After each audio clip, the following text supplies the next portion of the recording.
go ahead and get ourselves started. Thank you so much for coming to our fourth and final Lincoln Highway Talk of the year. And I, of course, have the privilege of introducing to you as our guest speaker today, our very own Executive Director, Cady. She came to us earlier this year in March from the Frick Car and Carriage Museum as their Associate Curator, where she contributed to the book that was published by the Frick, Pittsburgh and the Great Migration, Black Mobility and the Automobile. She wrote Chapter 2 and also was the editor compiling the writings of the other authors into this wonderful work. So it is available in the gift shop. If you enjoyed what you hear in the talk and are interested to learn some more, there's some fantastic information going into depth inside this volume here. So without further ado, please help me to welcome our very own Cady to the podium. Thank you, Spencer. Thank you all for coming. As Spencer said, my name is Cady. I'm the new Executive Director here at the Lincoln Highway Heritage Corridor. I started back in March. Prior to that, I was the Associate Curator for the Car and Carriage Museum at the Frick, Pittsburgh. My job there was an interesting one. It was a collection of antique vehicles dating from about 1870 until roughly 1940 was the cars. And so my job was to tell stories using automobiles, which was a jump for me because I had no knowledge of automobiles or transportation history. So ideally what I did was look at the social history of the automobile and what it did for people. At the time, right before I left the Frick, I was working on an exhibit called Great Migration, Pittsburgh and the Automobile and Black Mobility, looking at how the automobile affected change for African Americans right after the Civil War up until about the Civil Rights Movement in the 1960s. So the idea here for this talk developed from that. So looking at how transportation affected African Americans during the Great Migration, we'll get into that a little bit. But the overall thought process, that's why we want the microphone. The overall thought was that mobility is freedom. So for many African Americans at the turn of the century, after the Civil War, mobility was restricted by numerous different methods, and looking at car ownership kind of helps to alleviate some of that problem.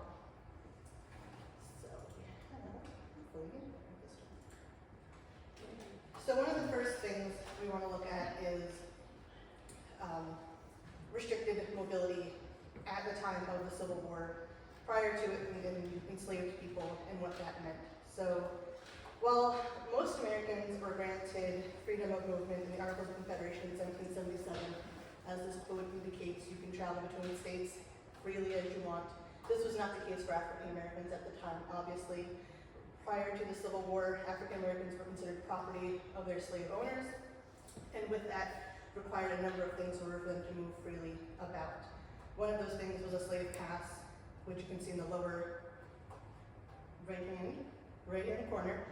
It was just a simple piece of paper, often written up by their slave master, that would guarantee or grant the slave opportunity to travel to a specific location and then return. So in this case, it was Benjamin McDaniels was the person, the slave, being allowed to move in 1843. He was leaving his plantation and going into town to the market and then had to return. Had the above picture, which is an illustration of a slave patrol, whose job was to ensure that no one was running away. So they would check these pieces of paper to ensure this person had the ability to travel on their own and had the rights from their owners to do so. Since many African Americans were illiterate, it was actually a law that you could not teach or educate an African American how to write or read, and persons who did were criminalized for this behavior. The idea was that if they had an opportunity to learn how to read, they could read maps, they could read road signs, they could get away. So by keeping them oppressed and uneducated, this would limit that ability. So thinking, well, why couldn't I just write my own slave pass and just wander? That's why, because many could not read or write for that purpose. In addition, the slave patrols, obviously, they did catch you and you did not have a slave pass, you were considered an insurrectionist and would be returned to your master just in case you were, in fact, running away. In addition to the slave passes, there were also these metal badges. This particular one was made in South Carolina, and it was a slave badge worn by the enslaved who would go into town. So if you were a townsperson, if you lived on a plantation where you lived out in the rural areas and you were going to town because you had a certain trade you could do, maybe you did blacksmith skills well or something of that nature, you could wear this badge and you would be sent into town, and that would be kind of your path to do things. while it was kind of a property tag, it was also an opportunity for the enslaved to make a little bit of extra money if their owners allowed it. So you could kind of use this as a way to make income in town doing a certain activity, but of course you had to return. The plantation slaves generally did not have this. They were relegated to those rural areas.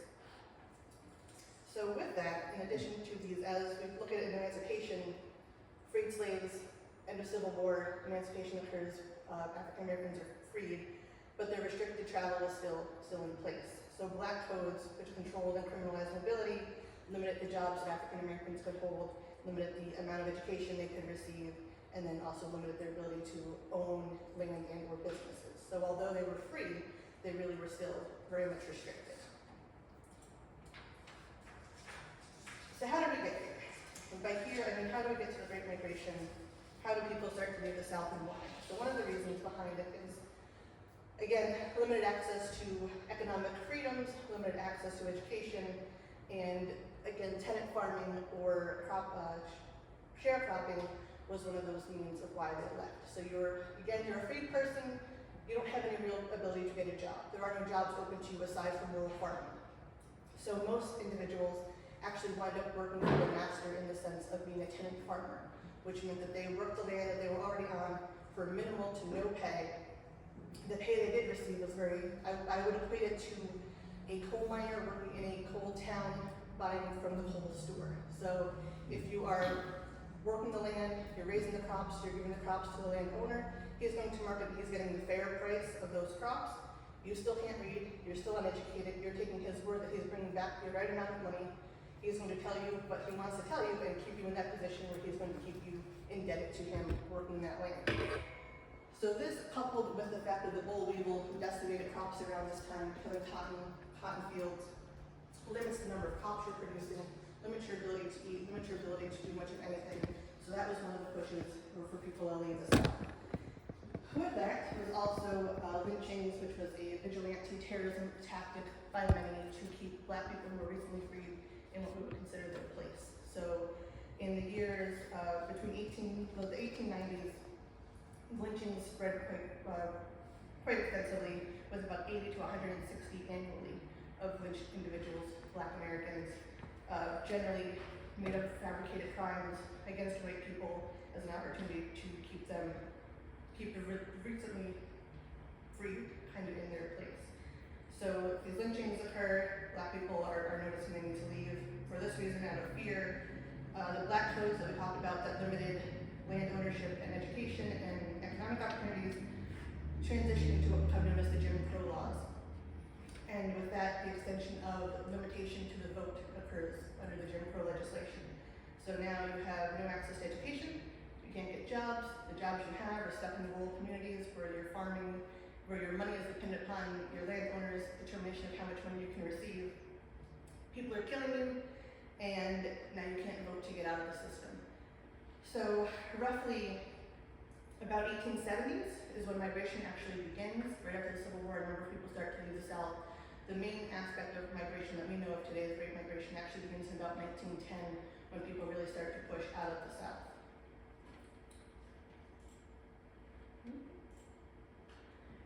So in addition to the limited access to education and economy, you're also seeing segregated transportation. So now you can move freely, good for you, except you're still limited in how you can do that movement. So in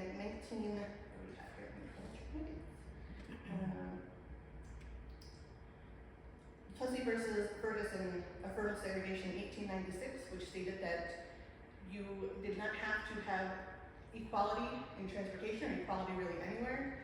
It was a legislative fact that said separate but equal. So as long as you have the same amenities available to a black person, you can keep them separated from the rest of society. And this is in play until about 1954 with the Board of Education versus Brown decision that was no longer acceptable. So what does this mean, segregated public transportation? So for many, if you look at train stations, I'm sure many will remember separate waiting rooms and those types of things, separate water fountains. But in addition, if you were to go on a train back in the, let's say, the steam times of steam locomotives, many think of segregated African Americans in the back of the bus, or in the back of transportation. Early on, your seat was in the front of the train. And why? Well, because it was the hottest seat, it was the dirtiest seat as all that coal smoke comes blowing into you, and you're constantly getting covered in dirt and soot. And this was considered the colored car. Now, if you were traveling from the north into the south, so you're thinking the north is less segregated, less Jim Crow regulation, true. As you get to a certain point on your travels, the conductor would come on and notify you that you now need to move to the colored car before we get further into the south, because that is the law of the land in the south. Streetcars, which we see on the right here, were no different. They offered separate vehicle sections on the streetcars, allowing African Americans to sit in the back of the streetcars, and that was their space. And this lasts until about the 30s when you have motorized transportation, and that's when the switching happens, where the front of the bus becomes the back of the bus, because that is now where the engine is, that's where it's hot, and that's where you're going to be put. And the refusal to abide by these laws, of course, could result in harassment, arrest, or even death.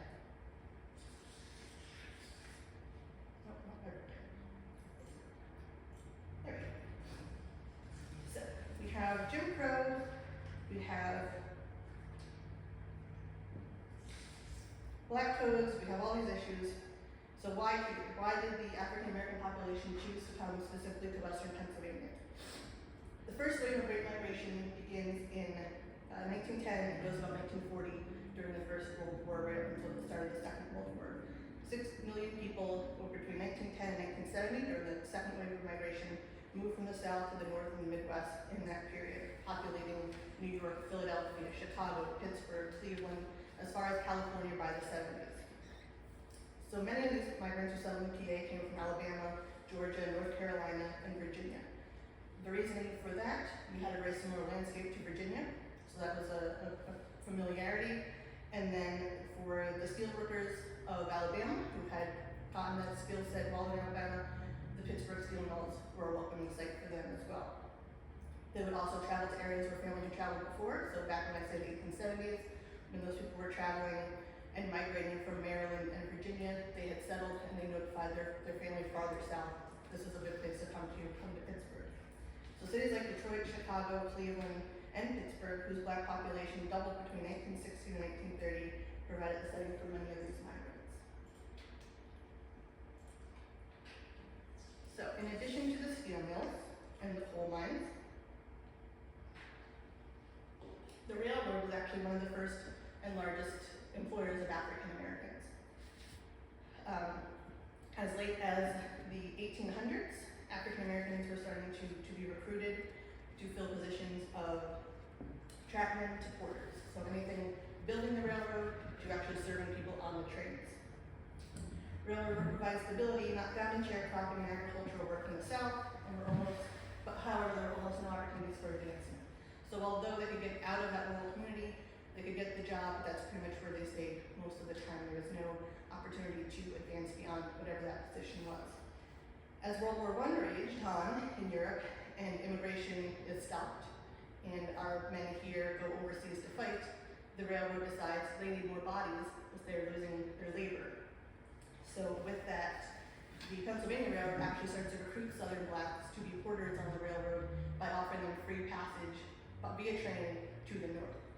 And so people start to move, they start to become porters, and this was a great opportunity for many blacks in that time. The issue though, as all of these men begin to move out of the South starts to realize, oh no, we're losing our labor. So while they were happy to see them go in 1910, by 1916 they're starting to see a depletion in people who are doing manual labor in the South, and they start to actually enforce that you cannot leave the South. So they start to block trains and they start to count who's leaving, to the point where African Americans are leaving at night, getting on trains when no one is around, or, which was a horrible story, there were a couple who would actually pack themselves in a coffin and pretend to be dead to get out to the South on a train. So much like their early counterparts back to the porters, who were shut out of collective bargaining. So in the steel mills, we'll talk about that a little bit more, there is no opportunity for bargaining, they're not welcomed into the union. The same thing with the porters. They have no one to really advance them within the ring. So A. Philip Randolph actually begins the Brotherhood of Sleeping Car Porters, and organizes his union in 1925 and is recognized by the American Federation of Labor as one of the first African American unions. So with that, they do start to get a little bit of push moving forward. They are to get a little bit of bargaining rights, but it takes almost 25 years or so to get those rights. So back to the steel mill in Pittsburgh, as we said, African Americans were often brought up, even though many of them had the skill set in Alabama. They were doing this work in Alabama, they were working in the steel mills there. When they came north to the cities like Pittsburgh, or even to the auto industry was picking up people in Detroit and Cleveland, meat packing industry in the Midwest, and of course us with the steel and coal here in PA. Even if you came in with a skill set, you were still relegated to the furnaces and the rolling mills. You were put in the dirtiest, most dangerous jobs with little opportunity for advancement to get out of those positions. Starting at World War I, or just prior to World War I, the steel mills began recruiting African Americans from the South because of strikes. So during the 1919 steel strike, many African Americans were brought up as scabs. They were given positions, and then once the unions kind of homogenized them together, those workers are left to their own devices and thrown out and cast aside. Many of them, hundreds of miles from home, are now trying to figure out what they do with unemployment. And then the same thing happens again for World War II. So a lot of these same gentlemen are brought back up. We have the same issue with immigration is stymied, so we don't have that labor of Eastern Europeans coming in, and we have all of the people who are here going off to war. So again, African Americans are brought in to fill those positions up until such time as the war ends. And while they did get a little bit of a foothold at that point, they were able to kind of keep some of their positions, but it was the same kind of situation where there was no stability, and it often shifted back and forth as to what they had available to them. By the 1940s, black steel workers accounted for more than 13% of the industry. So in addition to the steel mills and the automobile industry, African Americans actually become prominent teachers, ministers, doctors, and business people in the areas as well. Women move out of rural farming and into domestic services. So African Americans begin to kind of populate the area in a variety of different businesses and economic opportunities. So, who is here when these migrants get here in 1910? Pittsburgh was also very popular back in the 1870s for migration. So a gentleman by the name of Cumberland Posey, who was a steamboat operator who migrated in the 1870s from Maryland via Ohio, becomes known as Cap Posey. He owns his own steamboat company. He works with Henry Clay Frick in the coke industry. He buys a coke mill and begins selling coke to Henry Clay Frick, and actually becomes one of the richest men in Pittsburgh. He and his wife settled in the Homewood area. Another gentleman at the same time, Edwin Nathaniel Harleston, immigrated from Charleston, South Carolina via Atlantic City. He was an author. He comes to Pittsburgh hoping to find readership for his newspaper, the Pittsburgh Courier, and this is in 1907. So these individuals, amongst others, are already in the Pittsburgh area. They've built themselves a reputation. They're what they call the OPs, or Old Pittsburghers, and they're the old money of Pittsburgh. And so you have this information getting flooded back to the south of, look, there's opportunity here, these people are doing well, come and join us. The Pittsburgh Courier finds its way to the south. Pittsburgh Courier, along with the Chicago Defender, are two of the largest black newspapers in the country at the time. They are promoting the opportunities in the north to get people out of the south.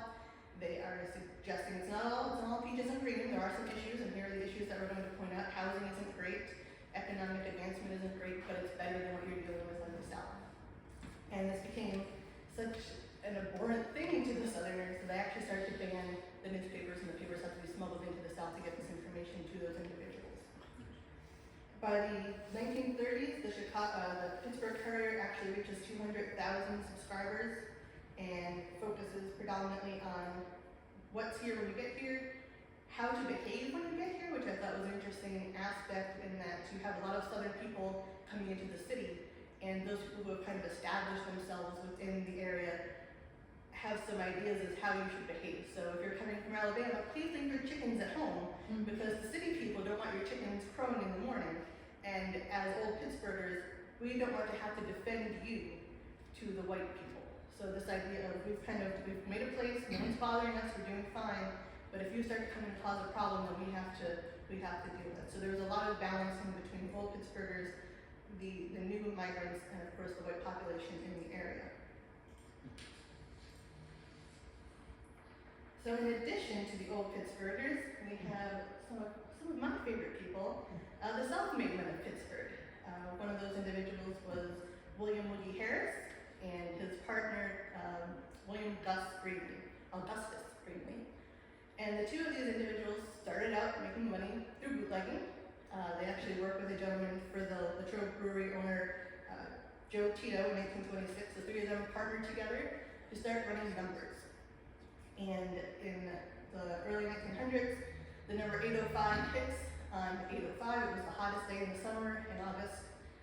And the main numbers runner left town because he could not afford to pay out the large sum of money that had to go out.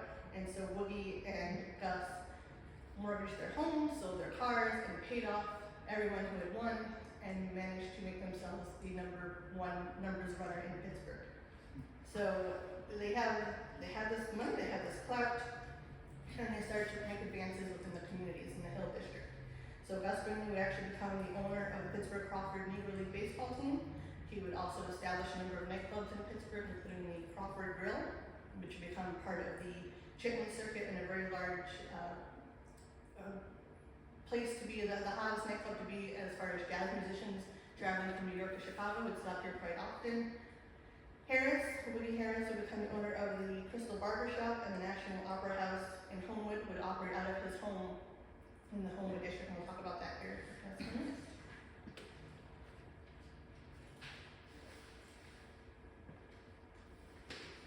So, we have these men who are in the Hill District. The Hill District, again, even today, is a very African American centered community in Pittsburgh region. It starts that way during immigration, and it has remained that way.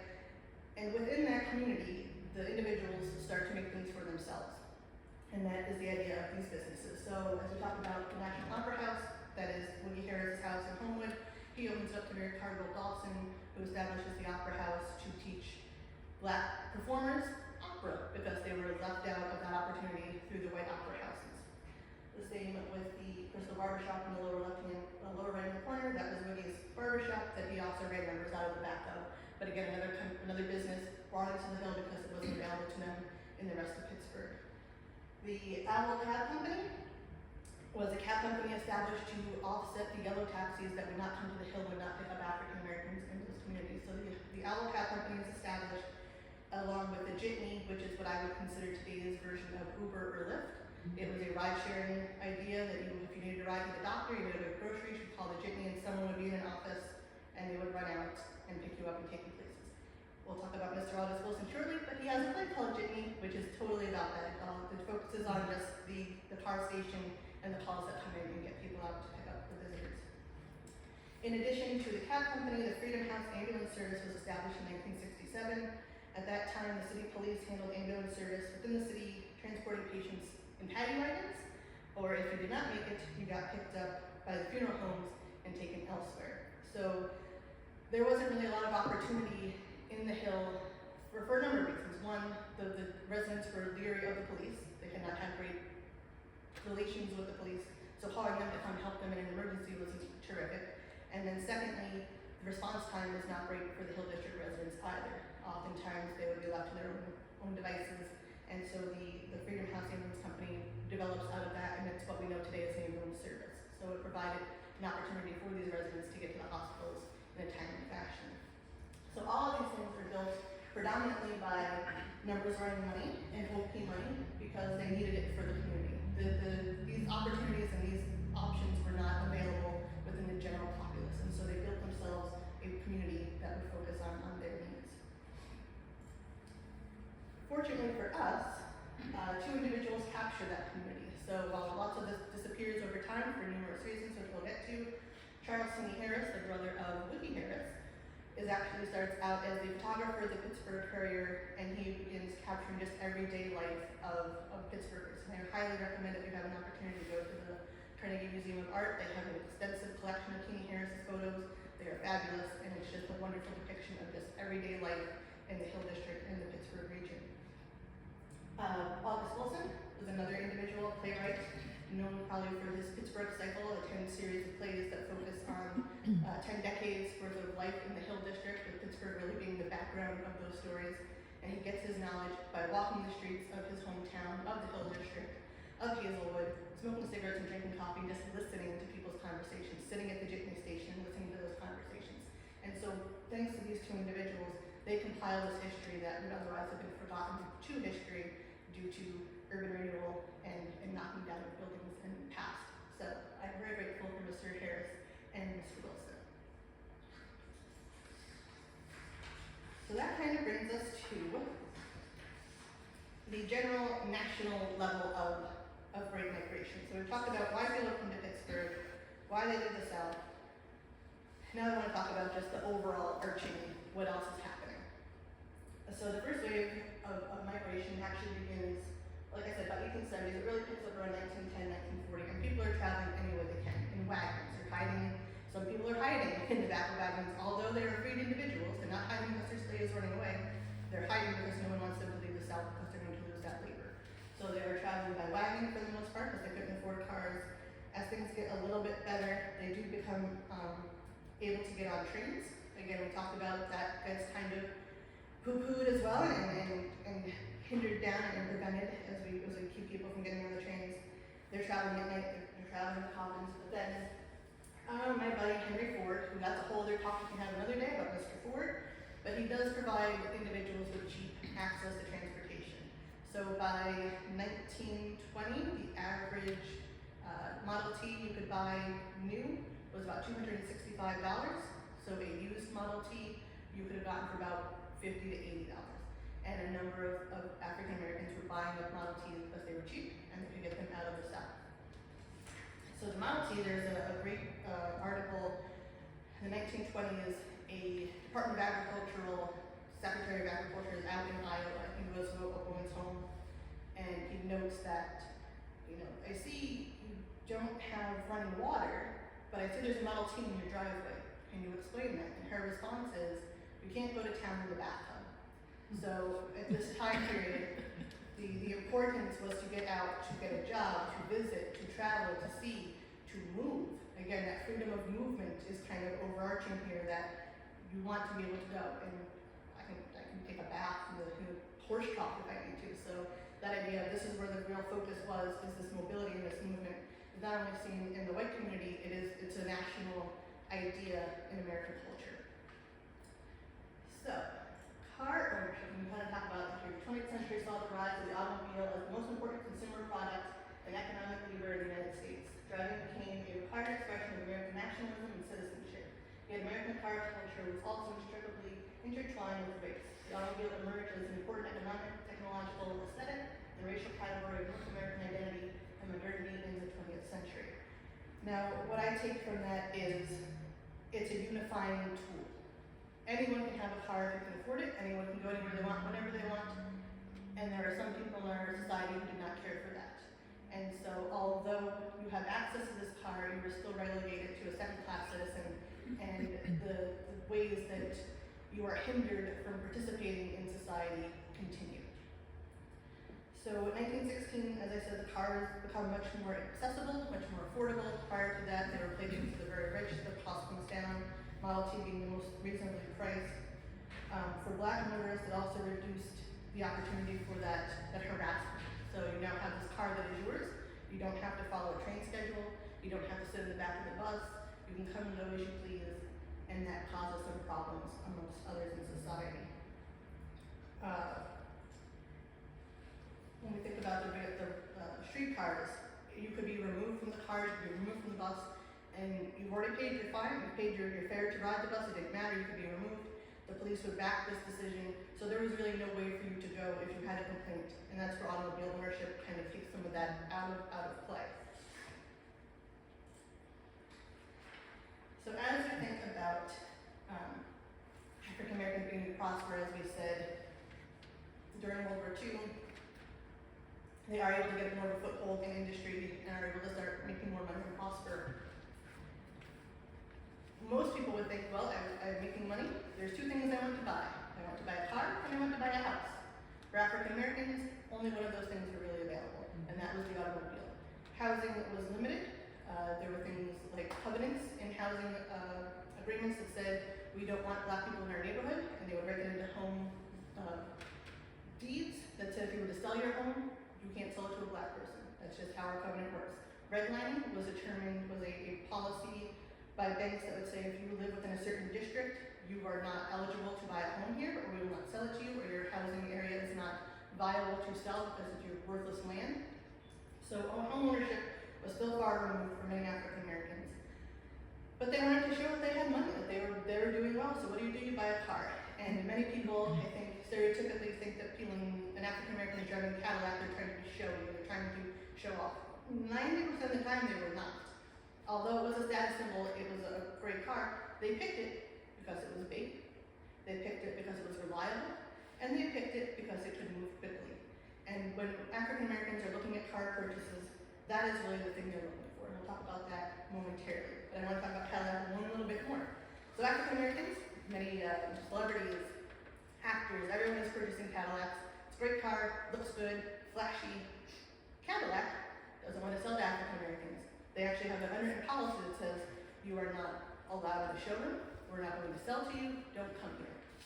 But yet people like Chuck Berry, people like Cassius Clay are all buying Cadillacs. How are they doing this? They would hire a white proxy to go into the Cadillac dealership, they would pay them an additional $300 to do so, and then go and buy this car for them. And Nicholas Drysdale, who was a salesman at Cadillac in the late 30s, was noticing sales were slumping during the Depression. They almost canceled Cadillac entirely and said, we don't want to keep this as a marquee, it's not making any money.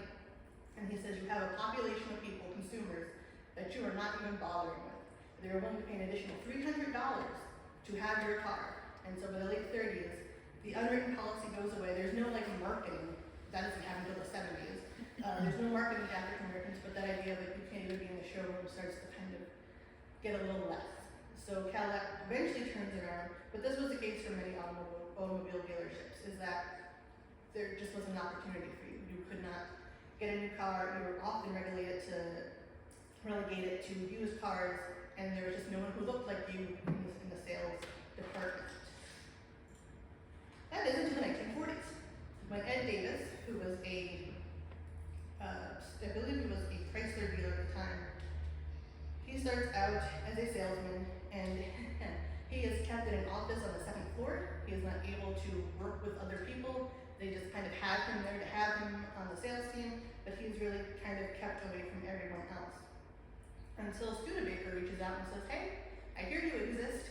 We would like to increase our Studebaker sales in your area. Would you like a dealership? And so in the 1940s, he gets one, and he has the first black-owned new car dealership established in that area. And the sales market, of course, begins to improve, and he is able to get loans, and buyers have a market that they can actually work with. But prior to that, it was not feasible. So as we said, Cadillacs were a very popular car. Buicks, who indicated that when better automobiles are built, Buick will make them. Dodge is slogan, reliable, dependable, and sound. So these are things that African Americans were looking at when they were buying their cars. They were thinking about, okay, here's what my transportation vacation day looks like. I have to figure out where I'm going to go, and I have to plan what roads I'm going to take. We'll get to that shortly. But my car, I'm going to drive down these roads. If my car breaks down, if I need a tire, if I need to put water in my radiator, gas stations aren't going to service me.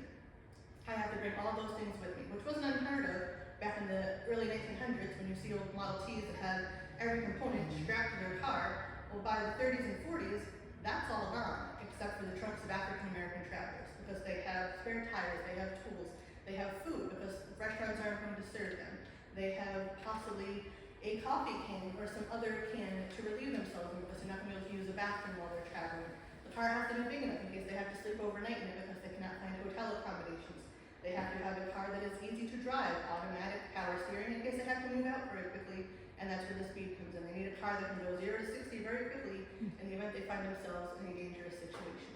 So all of these things are what African Americans are thinking about while they're buying their cars. When I bought my car, like, it's purple and has a hatchback. This is all I need. This is not the case for many African Americans at this time period. So with that being said, the idea of spontaneity was also not an option for many African American drivers. Private ownership is not without its dangers. Planning a long trip, you often plan your trip at night. The idea that I think I told the story to a couple people before when I was doing research. There's a woman who wrote a page that said, when we would travel with our family, we would travel at night, pack up the car, and drive south to visit family. And I was like, oh, when I was a kid, my dad would do the same thing. We'd pack up the car at 11 o'clock at night on a Friday. We'd drive down the Jersey Shore. We'd go visit family in the morning and then go to the beach. My dad was avoiding traffic. He didn't want to deal with the people on highways and beach traffic, and we were bennies, and it was a whole thing in Jersey. But when African Americans were doing it, was because it was harder to determine the color of a person's skin at night while they were driving. So you would get in the car at night and you would hope to get to where you were going by the daylight in the south, because you didn't want to be driving in the south at night either. So there was a lot of planning before you even got in the car. So oftentimes people fought fatigue and sleep, all falling asleep at the wheel just to avoid being stuck somewhere in the car overnight. The same thing with back roads. Oftentimes you would not take back roads because you didn't know who you were going to encounter. So most times you would drive at night, stay on the highways for as long as you could, taking back roads only during the day when you were close to where you were going to go. And it wasn't just in the south that you had to worry about this. Things like sundown towns, which were dotted along the northern coast from Massachusetts to California, prohibited African Americans from living or even staying there past sunset. These were laws that were put in place. They were enforced by the community, they were enforced by law enforcement, and if you did not know where you were going and you came into a town, you might see a sign that says, white only, after city limits after dark.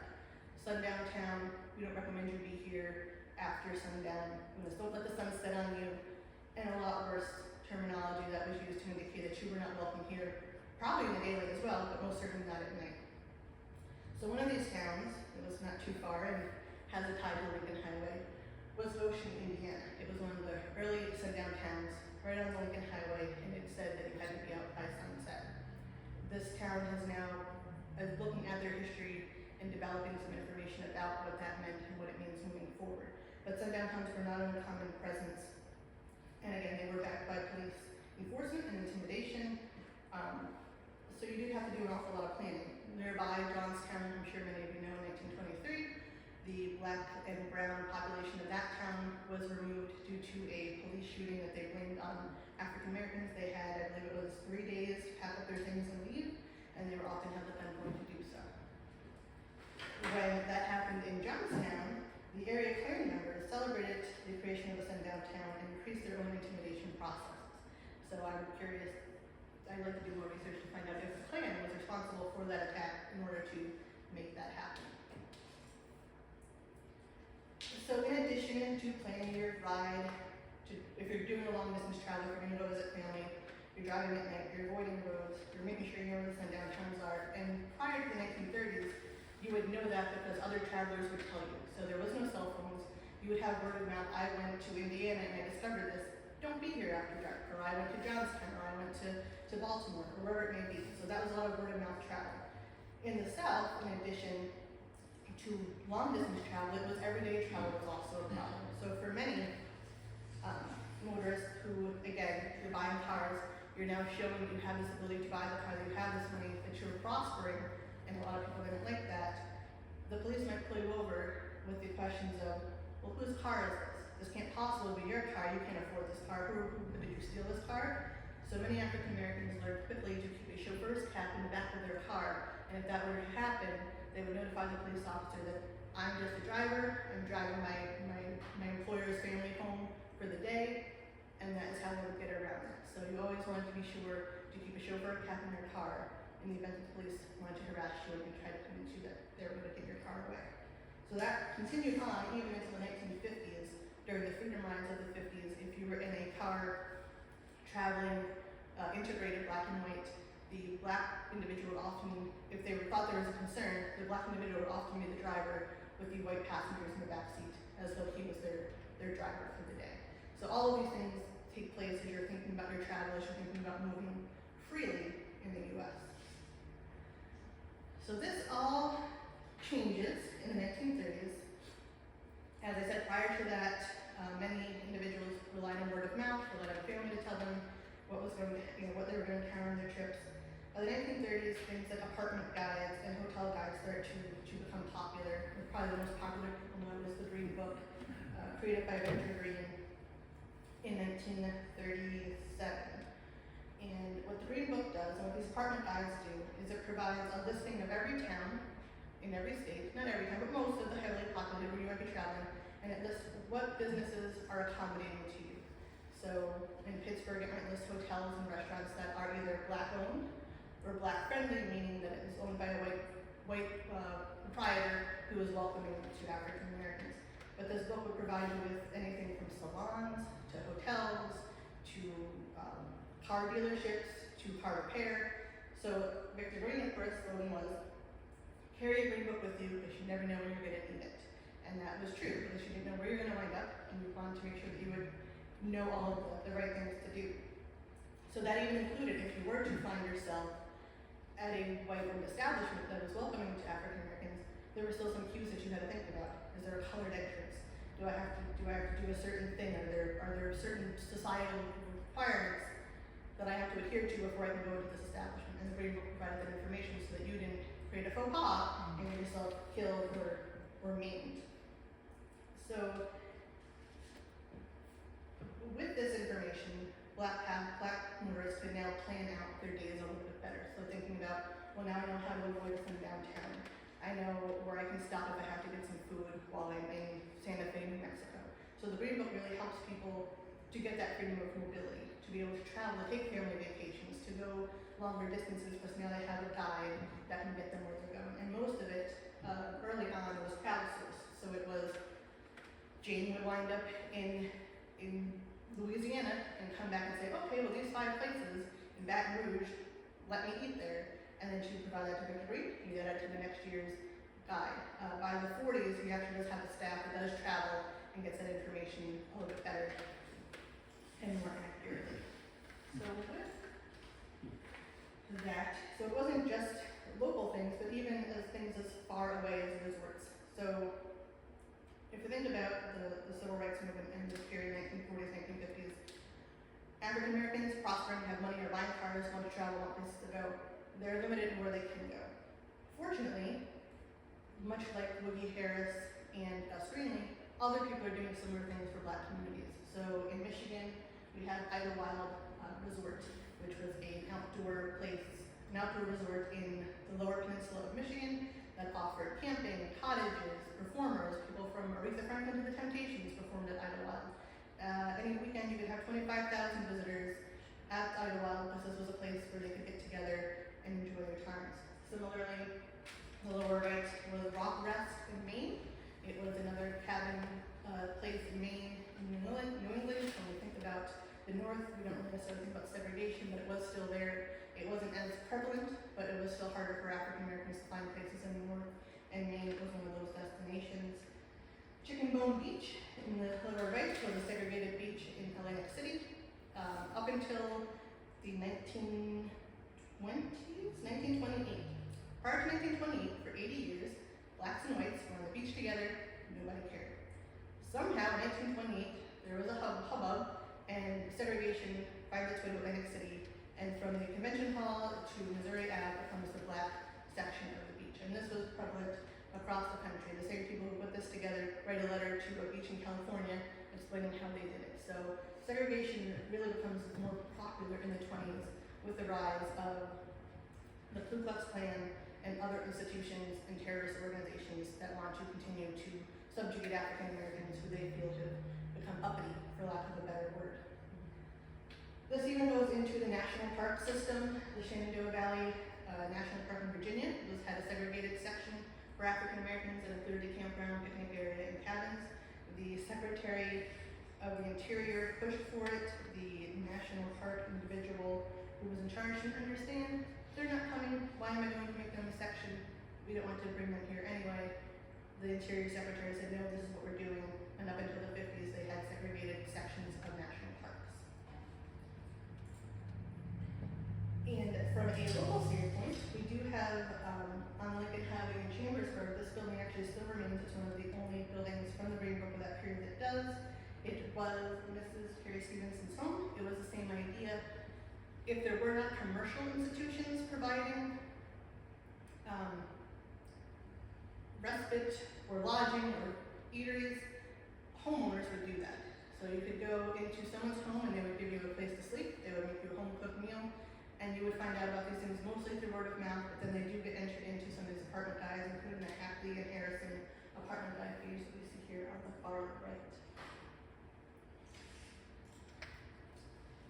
So the automobile continues on its way to make things better for everyone, and in 1955, it aided in the fight to end segregation on public transportation in the South. So Claudette Colvin, the woman in the middle, was 15 years old when she was arrested on the bus in Montgomery, Alabama, when she refused to give up her seat and moved to the rear. Later that same year, many of you probably recall Rosa Parks, who was arrested for the same infraction, and with that, the Montgomery bus boycott begins. So following the arrest, the Women's Political Council called for the boycott, and they actually began raising money to start a carpool of vehicles. And they got these cars together, and they would drive around and take people to work. They would take people grocery shopping, whatever they could do to get them not to have to use the bus. And so this continues for about a year, until about 1956, December 56. It cost the city of Montgomery $3,000 a day in lost revenue, and that was enough to push the Supreme Court to say that the segregation violated due process and equal protection clause of the 14th Amendment. So with that, segregated buses, and because of these two women who didn't want to abide by the segregation laws, the automobiles that were used often were station wagons, bicycles, and even walking. So whatever they could do just to avoid the buses. And of course, if you hit someone in their purse, that sends a good message and often gets things moving a little quicker. So there are a lot of benefits to car ownership. You get to go where you want, when you want, whenever you want. But it also means that you have to build roads for those cars, and you have to build places for people to go. So by the late 60s, early 70s, what becomes known as urban renewal begins to take place. The suburbs become much more populated and kind of build up from the 50s into the 60s. What is known as white flight occurs. So as these African Americans are able to get around redlining and get around covenants and start to live in communities, white individuals who did not want this diversity in their communities start to move into the suburbs. So with that, we need roads to get them out of the suburbs into the cities to work. And so that often meant taking out communities to make way for roads. In our case here in Pittsburgh, that was Interstate 79, where it goes through the Lower Hill District and around the hill, taking out the oldest black church, which was the A&E Church in the hill. Also the Crawford Grill, which we talked about earlier with Boogie Harris and Gus Greenlee as a jazz hotspot for the jazz community, are torn down to make way for the Civic Arena and highways. And with that, we also see an increase in noise pollution, air quality, and congestion, as well as illness. So while the automobile provides a great deal of privacy and individuality and movement, it also causes those who are left behind in these communities the inability to get out from under this plight. So oftentimes it would just run right through the middle of neighborhoods. So your house could be taken down, or your local store would be gone, or the place you work is gone, and then there's a roadway dividing it, which means it's harder for you to cross the street or visit with people because you're got a large highway barreling through your neighborhoods. And then, lastly, this is not a common occurrence, it still continues today. So racial profiling for driving while black continues to turn black and diverse, as we said, just being pulled over for various reasons, oftentimes could result in anything from a fine to potentially death, depending upon the situation. African American car buyers in the 20th century faced higher insurance premiums and more difficulty in car loan approvals due to discriminatory policies employed by dealers and banks. So, although they have access to the car, they are still fighting numerous struggles to get the car at the same equal pay or equal cost as everyone else. And despite the growing consumer market, automobile manufacturers did not actually directly market to African Americans until the 1970s through Ebony and Jet magazines, which in my mind as a capitalist society seems silly, because that's where all the money is. So why wouldn't you want to get money and market to these individuals? But it was still this idea of a lesser society that we don't want to associate our products with them. So it was oftentimes out of reach for many, car ownership, home ownership, but over time it does start to get a little bit better. So I think overall, the idea that there were a lot of challenges with car ownership, with travel, with mobility, but in general, the migration provided access to economic and educational opportunities, Ownership also allowed one to travel at their own discretion, no longer necessarily harassed, not as publicly harassed, I guess, in the form of their own private ownership.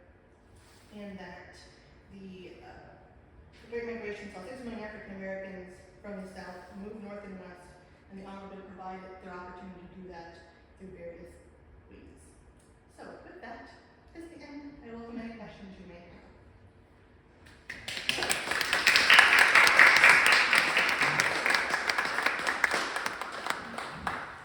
Why have I never heard of Claudette Colvin? Rosa Parks always gets the accolades. Claudette did it about 9 months earlier. I'm doing the same thing. So I don't know if it's because she was a 15-year-old girl, and Rosa Parks was an older 42-year-old woman, but Claudette was the trailblazer. She does have a stamp. We did give her a postage stamp, so you can find her on the stamp there. And yes. I grew up in Jeanette, Pennsylvania, and I was always taught Negroes, blacks are on the west side of town. So did that come from they wouldn't sell property anywhere else, you think? Likely, or the highway divided. Often if you look at communities, it's either the highway or the railroad is usually your dividing line between the good side of town and the bad side of town, and the bad side is often the minority side of town. But it was probably a covenant that said, you can have this side by the river, because it's gonna flood. You can have this side by the highway, because it's noisy and dirty, or we're gonna live over here. And that is probably, and to some extent too, if you think And we about had the same story that you told. I would hear this all the time growing up. Oh, you'll see a beautiful car sitting in front of their falling down house. Yep. Beaver Falls is the same Yeah. way. Yeah. I remember asking my parents, because we were going down the lower end of Beaver Falls. And the houses were dilapidated, the properties were small, and there were huge Cadillacs, and I did not understand that. And my parents had to explain to me, it's because they can't get property better than this. Right, I think the property and the car is going to take them places that their house is not. The house is going to get them to work to get more money to hopefully get out of there at some point. The car is going to be the way to get them, their kids to school and to get a better education and get them out. So it's the same thing. A lot of people in today's mind think, well, how can that person afford the new cell phone? Well, the new cell phone is the new car. The phone provides you the access to the internet and to knowledge and to education and to information, the same way the car did. The car provided you. Before you had a car, you didn't really travel beyond your own hometown. Whatever space you had within the box of where you lived.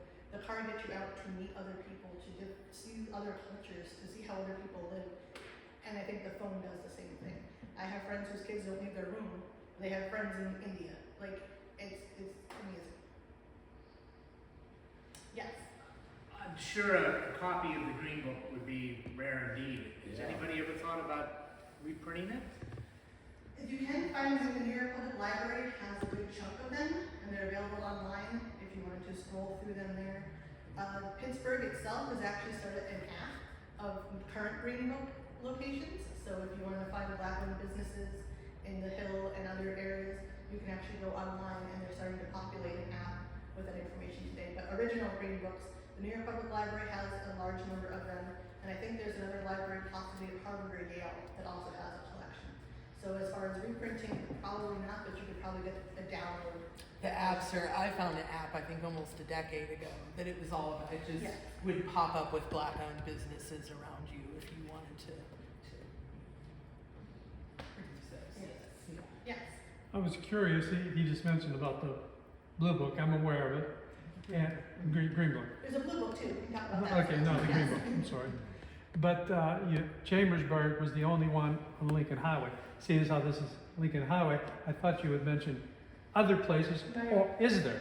My research at the time was specifically to Pittsburgh for that Oh, exhibit, okay. so I have not done the research I am planning to, and making an exhibit here on the Lincoln Highway and stops in the Green Book here. I only happened upon the one in Chambersburg. I'm inclined to believe Chambersburg, Gettysburg, maybe Lancaster would probably be your best bet, and then Pittsburgh and Philly. I'm gonna guess there's not much in the way of Bedford or Somerset County. I was recently on a tour in Bedford with a gentleman who told me there was a section of Bedford called Tiny Town that was a native black populated community, and there's also a Civil War cemetery there in Bedford with African American veterans buried separate from the rest of the people. So I think the communities were there. I'm inclined to believe that as you go from Chambersburg out to Pittsburgh, so there are some things in New York as well. From Chambersburg to Pittsburgh, I'm gonna guess it's more of those so-and-so's home is available to you if you need a place to sleep, or if you need somewhere to eat, or if you need your, to change a tire, her husband can, like, those types of information I think would be what you find in this walk of life. Thank you. Yes. So education was held back, so the ability to read, but then when those black newspapers came out, and then they were going to the South so that they could read about the opportunities, somehow they must have been able to. So the one thing I did not mention, that I probably should have, is about the same time, about 1910, when we're looking at this period, even 1870 really, right after the Civil War, Reconstruction. During the period of Reconstruction is where HCBUs, historically black universities, really started to pop up. So I think at that time, so our friend Mr. Olmsted, another guy, Robert L. Band, who's one of the first African-American lawyers who gets his degree from the University of Pittsburgh in the early 1900s, there are educated men in the South. They're getting out because no one wants them there. The whites obviously don't want them there because they're going to know things, they're going to teach other people things. So they're leaving because they want to better themselves. I do think that the papers will come back, and as time goes on, those laws are getting less and less. People you can't really criminalize someone for reading. It's not. So I think as time goes on and they are able to get into those colleges, there are schools that are popping up for African Americans. There are segregated schools in the South. You can still get an education. It's lesser quality, but it is there. So that starts to develop. And I think then the newspapers come back and really say, well, you can stay here and do okay, or you can come north and do better. It's still not great, but it's better. Any other questions? Yes. You mentioned that the original Pittsburghers, that group of the OPs, kind of admonishing the black communities that were coming up on what to do and what not to do, so they could kind of maintain the peace. Right, maintain the peace. Are there any examples, published or otherwise, of when things didn't go according to plan, or some feathers either between the OPs and the white community being ruffled, or between the OPs and the black community? I don't know specifically, but I'm inclined to think, from little bits of reading that I have done, the Courier would publish like little editorials or like little columns of like, Joe Smith came up from Alabama and he did blah blah blah. You wouldn't actually say he was wrong, but it was kind of a don't do what Joe Smith did as you move into the area. So I think that is how they communicate it in like the newspaper or just word of stop. Mm-hmm. But I don't know that I have not come across anything that actually caused attention in the area. There of course were race riots across the country. You got the Red Summer of 1919. You got the Tulsa Massacre in 1921. So there were always infighting and problems and riots even in the north. But as far as like the individual communities, I had not come across anything that said like the man came in and said stop what you're doing. It was usually within the community that said this is how we behave here. Get on board or get off the train. Any other questions? Yes. Early in your talk, you talked about a museum, a Frick museum, Yes. or something that has cars before 1900. Yes. Where is that at? So the Frick is located in the Point Breeze neighborhood of Pittsburgh, on Penn Ave, on the Lincoln Highway. Henry Clay Frick was a coal man. Yeah, I know him well. You know him well. So his house is one of the only remaining mansions still in the Point Breeze region. Carnegie had a house there, the Mellons had homes there, they're all gone now. So the Frick mansion still remains. On the 5-acre campus is his home that's been toured. There's an art museum that his daughter Helen established in the 1970s. And then there's a car and carriage museum. So the carriages are 1881. It's been so long. 1881. So they got married, they got a carriage in New York City. A Brewster, the Cadillac of carriages. So there are about 20 carriages that are all unrestored, original to the family. His daughter kept them. They're fun to push, I can tell you. And then there's a collection of cars from our earliest, their earliest, is an 1898 Panhard, gasoline powered. There are 2 steam engines, there are 4 electric cars, and they go from 1898 up to 1940, including a Bantam, a Standard that was built in Butler, and a Museum? called the Frick Museum, the Frick Pittsburgh. Okay. And currently on display is an exhibit in the Car and Carriage Museum about the Great Migration. So when I put the catalog together, the catalog accompanied an exhibit. So the exhibit is there and it runs until February of next year. If you have questions about how one installs an exhibit, the gentleman in the front row can tell you if he installed that exhibit for us. He was one of my former colleagues at the Frick. So. Any other questions? So this idea of mobility is Yes. interesting, because I remember reading an article somewhere about a third world country where people, don't have much economic opportunities. When an individual starts to, have a little more wealth, what I read was, some study found that the first thing they do is buy a second pair of shoes. And then the next step up is to buy a bicycle. So it's kind of extraordinary, this concept of mobility and how it's associated with sort of getting beyond where your roots are. Right. Yeah. Yes, and I think that was the case probably for most everyone. And those who didn't have a car, got a bicycle. Bicycles were early on, they were really the great unifier. Most anyone could get a bicycle. You could ride around. There was no segregated bicycles that I found. There were roads separate for bicyclists, so anyone could ride a bicycle. And you could get, and it's like that. You can get every bit of transportation you could make, you could get a little bit farther in a shorter amount of time. And I think that is kind of the whole thought process, especially here in the U.S. is, you think about Kerouac's on the road or all that, like that imagery of being able to just take your own self and go. You don't need anybody else. You can just be who you are. It doesn't matter. And the car, I think, in transportation in general, the car does that for you because you don't have to rely on anyone but what's on your back. But you can quit your job, go ride the train. The hobo mentality that develops into the cross-country road trip. Like all of these things are formed through transportation and access to the car and mobility. Any other questions? I will say, if anyone's interested, I brought all my books from home in case anyone wants to learn where I got the information from. There are a number of historical books. There's a couple of kind of fictional stories. One that I don't have, Driving While Black, is a great book by Gretchen Soren. She is the chairperson at the University of Cooperstown Graduate Program for Museum Studies. Her and Rick Burns actually put together a PBS documentary called Driving While Black. I highly recommend it. Smithsonian Channel, in addition to the Green Book movie, they have a Green Book documentary, which is also very good. There are a couple of picture books. Jeannie Harris has got a great collection. You can buy that book at the Carnegie Museum of Art. There's another one by the Burns Archive that is a great collection of African Americans and their cars. I highly recommend it. That couple just goes around to thrift stores and scoops up any pictures they can find in auctions and thrift stores of African Americans and their cars. And it's a great picture book for a coffee table book. And then just a number of other books. Smoke Town by Mark Whitaker, who's one of the authors in my Great Migration book. Gospel of the OPs and all of their information. And then Joe Trotter from the Carnegie Mellon.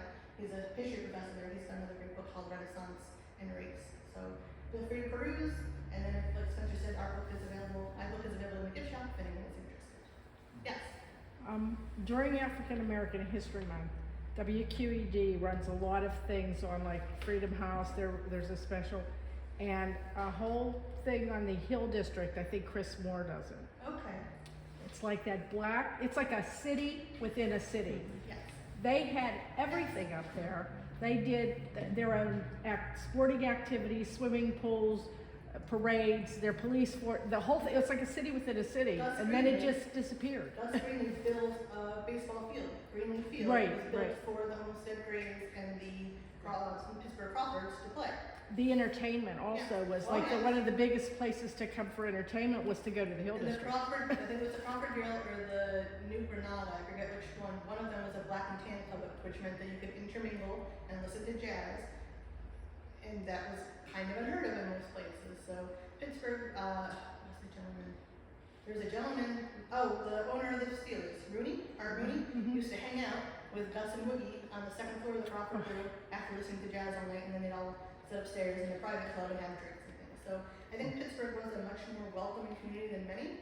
It still had not without its problems, but I think it brought a lot of people for that reason, because there was kind of a sense of, we had so many different people coming here from Eastern and Western Europe, coming from the South, and I think it was the melting pot because of the pots of melted steel.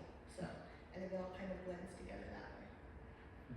Within the destruction, I mean, the tearing Well, up of the yes, Hill yes, District. yes. And that's what Do you you're saying, have any it's always- idea, like, I mean, it's such an amazing thing that sort of, the white government, In the the name of primarily pro- white government. in the name of progress. Yeah. It's always in the name of progress, and that's if you go to many, if you look at Trenton, New Jersey, the same thing happened there. They needed a road, so they took out the government regulates people to live in a certain area, and that's great until such time as they want that land too. Native Americans, Mexicans, blacks, doesn't matter. If you're not a certain color, you're disregarded. And we'll let you do this until we need that land, and then we've got to go somewhere else. We look at East Liberty, the same thing's happening in the East Liberty neighborhood now. It's getting gentrified, and people are getting moved out of that space.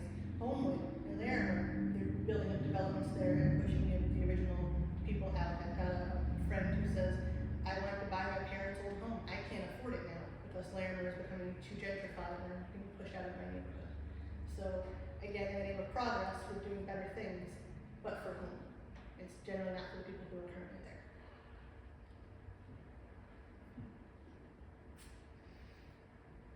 Any other questions? Comments? Concerns? We're gonna meet next week and we're gonna solve all the world's problems. Get here, got cookies and drinks, and we're gonna just figure it all out. Can we have one more round of applause?